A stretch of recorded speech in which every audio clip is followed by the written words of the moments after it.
All right, so we bowled the PTQ over at Coconut Bowl, which nice place, kind of cool. A couple different sides. There's a couple, three different sections, and I mean, it's even hard to explain, but it's a giant FEC basically, not a Bolero Center.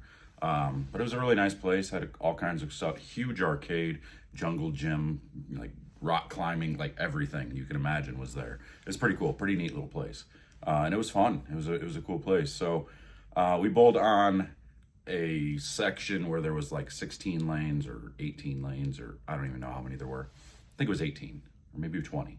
I don't know. Anyway, we bowled on 41-foot chameleon, and they played fairly tight. But here I want to preface this whole video by talking about when when the scoring pace is at 225 plus, let's say, you're kind of bound into obviously looking for that type of ball reaction. So merely hitting the pocket, it's not good enough. It's not going to do you any good. So you have to search for ball reaction. So let's say, I started out, I bowled 220, 220, 210 my first three, and I was behind the pace by almost, I was basically half that behind the pace. So going into those three games, it was like 245 a game was in the top five. And remember, of everybody bowling, only five people make it through. So you know the scores to make the cut are going to be higher.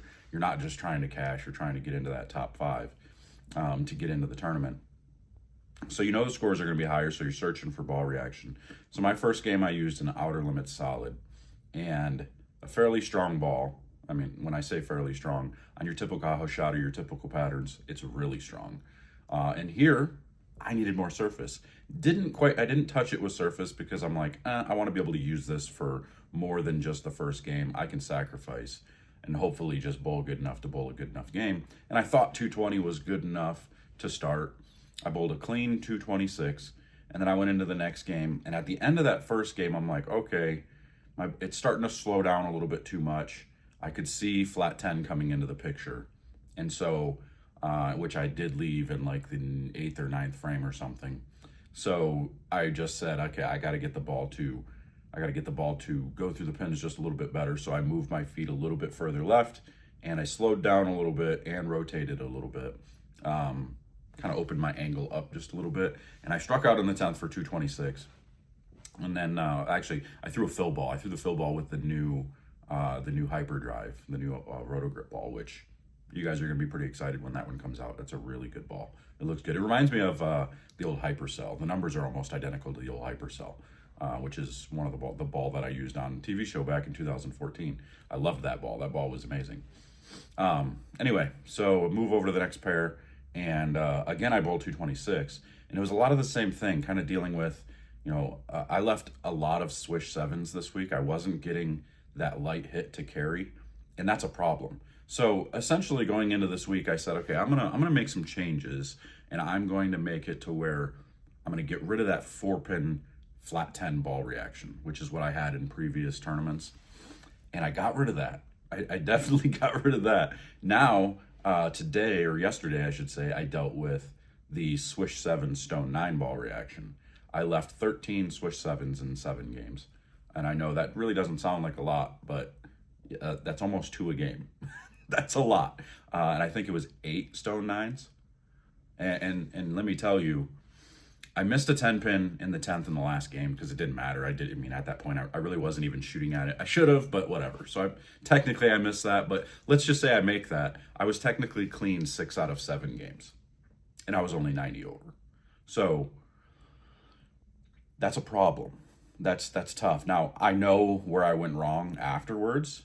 I had that new AI IQ, and I used it a few games near in the middle. And it also gave me that swish 7 stone 9 type of look, and sometimes wrap 10 because it was just too far down the lane. It needed to have a little bit of surface. Looking back now, it needed to read the lane just a little bit more to blend the cliff, because they got to a point where there was so much, everybody started right, and so they dried up to the right, and then all the oil in the middle was just it was a river. So you had to throw it to the right. If you didn't throw it to the right, your ball chanced 2-8-10 or washout or something bad. Like your ball would not hook for the most part. I had a good enough ball reaction at that point to where if I missed left, I switched 7 or flat 10, but it didn't have a chance to strike. And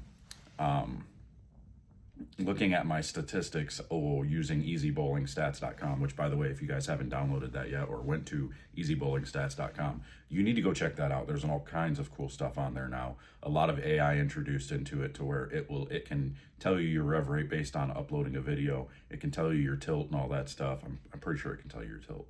Maybe, I don't know. But go check it out. There's all kinds of things added in there that you're able to do that it will analyze your game and everything. It's freaking amazing. It's awesome. Go check it out. But anyway, so I use that, and I left almost half of my shots that I threw were 9 counts. That's not good. And when you go through 7 games and you're clean 6 of the 7, I mean that's something I'm kind of proud of. Like my spare shooting, with the exception of one game, I absolutely fried out. Game 4, was it? Where I bowled 171.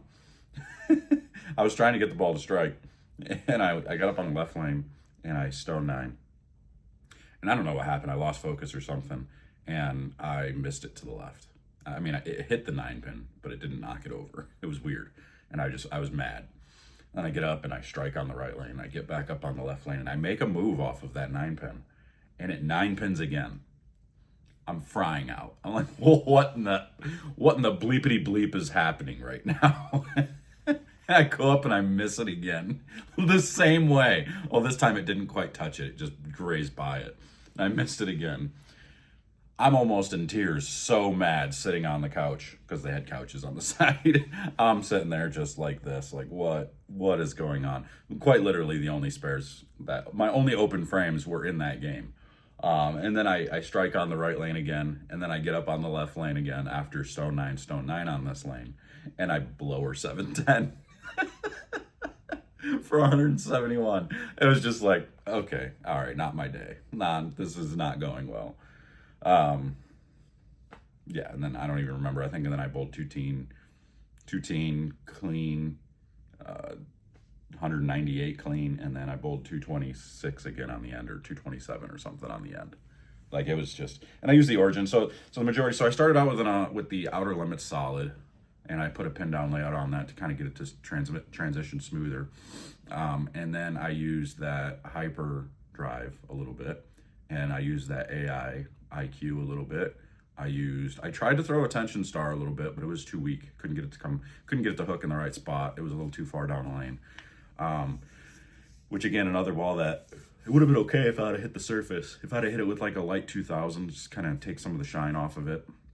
I mean, I did before I left, but it was lane shined again a little bit from practice and all that. So that's, if there's anything I learned from bowling this week, is it's setting my arsenal up for the World Series, because the World Series is going to be really similar to this type of pattern, where they're tight, where they're using 35 mils, and all the patterns are going to be like you're using big strong balls and urethane, playing straighter and everything, which is I absolutely love.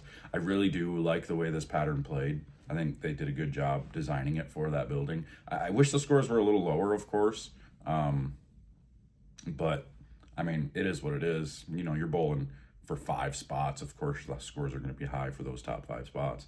You're going to have 5 guys that match up and do really well. So I bowled with a kid, RJ. I'm going to butcher his last name. Glizino. Sorry, kid. Sorry, man. I don't mean to screw your name up. 2-handed kid. He started with urethane and kind of just chased it left quite a bit, and then he got into, I don't know what the first reactive ball was. I wasn't quite reddish. Kind of looked like a rock star. Might have been a rock star. I don't know.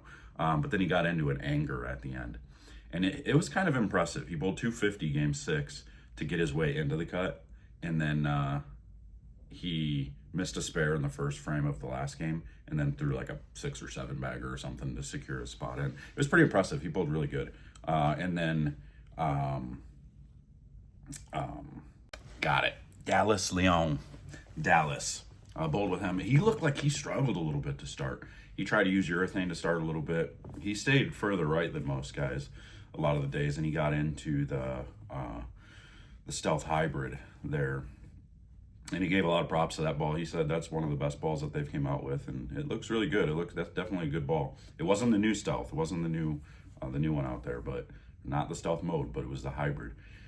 And he bowled really good. He bowled 220 the last game to make his way in. He was the guy at the bottom of the number, and then he just bowled good enough just to keep himself in. So good luck to those guys. They bowled really good. It was fun crossing with them. The rest of us, we struggled. Bowled with TJ Rock as well, and he couldn't get his ball to go through the pins, do the right thing. A lot of the same issues that I had. And another kid that just throws it amazing. So much fun to watch. But I felt pretty good for the most part. I felt like I still struggled early on with the balance issues. I think I get a little anxious, a little antsy. My feet get a little ahead of myself. I settled down there in the middle of the block and started posting shots better. Everything was kind of I was able to get the ball to do what I wanted it to do for the most part. Just needed some minor tweaks, and that's kind of what I was saying. It's like in the beginning, you know, I'm bowling 220, and I'm looking around and I'm watching guys bowl 250, 260, and it's like I didn't have more than a 3-bagger all day. And that's a problem when the scores, when you need 220. I mean, yeah, 3-bagger, 9-spare, 3-bagger, 9-spare, 3-bagger is, you know, 230 or whatever, but you can't do that every game. You need to find 5-6 baggers every once in a while, you know. And then when you hit a good pair, you've got to find that 8-bagger. You got to bowl that 270 game to really give yourself a chance. And I just never really felt like my ball reaction was good enough to do that. I do like that I'm seeing it different, and my ball is doing different things to where I'm not having the same issues. So I've went from one issue to another, but at least the issue I'm dealing with right now, I know the adjustment for it. I know I can my hope is I don't make the adjustment and then it goes back to being, you know, 4-pin flat 10. That'll fry me out. I'll probably quit bowling if that's the case. I'm probably never bowling again if it goes from the swish 7 stone 9 to flat 4-pin flat 10. I'm gonna freak out. But I don't think that'll be an issue. I think we'll be okay. I think I'll settle in pretty easy. That, like, the World Series is easy to kind of settle into because you know you have so many days. Like, it's not a sprint. It's hard to settle into the 7-game sprints when you know you need score right away. You get a little anxious, a little antsy. With the World Series, you know you have 65 games. You know, so game 1, you don't need to be antsy. You don't need to be anxious because you got a long way to go. Got all week to try to make that World Championship cut. And that's the way I look at the World Series. I look at it as one event. You know, just trying to bowl good on every pattern, or at least bowl good enough on every pattern. If you make a cut on some of the patterns, great. If not, oh well, you're just trying to get into that World Championship cut, make match play there, because that's where it's really at. But yeah, I mean, other than that, you know, like I said, starting with that outer limits, I knew it was close. And if I could have done it over with, I would have hit it with a little bit more surface and allowed myself to be a little bit, because I felt like I kind of had to gear down just a little bit to make it do what I wanted it to do. It would have been nice to hit it with some surface and be able to keep my gears up a little bit higher to where I could throw it more firm, be a little bit straighter with more surface. So, you know, had I did it over again, I would have probably taken 1,000 pad to that outer limits and made it really see the lane sooner. So that way I could be more aggressive, be more firm. You know, same thing with that hyperdrive. Hyperdrive, I probably would have hit that with like maybe 1,000 as well, because those two balls are so different from each other.